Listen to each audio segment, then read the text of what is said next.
Nouveau rebondissement dans l'affaire Marogate. Touché dans sa crédibilité, le Parlement européen va se constituer partie civile. Le processus est en cours. Le Parlement européen a d'ailleurs engagé des poursuites internes pour mettre la lumière sur cette scabreuse affaire de corruption à grande échelle.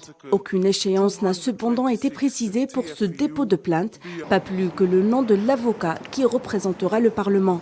La justice belge a décidé de prolonger de 2 mois la détention provisoire d'Eva Kaili, arrêtée et incarcérée depuis début décembre. L'ancienne vice-présidente du Parlement européen est mise en examen pour corruption et blanchiment d'argent dans le cadre d'une enquête sur le lobbying illicite qu'a exercé le Maroc afin d'influencer le processus décisionnel de l'Union européenne.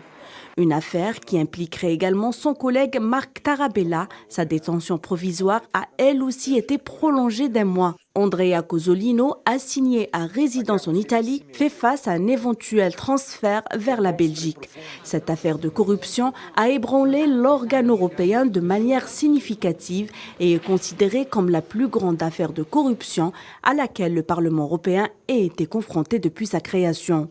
Et afin de protéger la réputation de l'organe européen, les présidents des différents groupes politiques du Parlement ont adopté au début du mois de février une première série de mesures pour insuffler davantage de rigueur et de transparence dans les couloirs de l'institution. Tous les députés, mais aussi les assistants ainsi que les membres du personnel impliqué dans le travail législatif devront déclarer leur rencontre avec des représentants d'intérêt.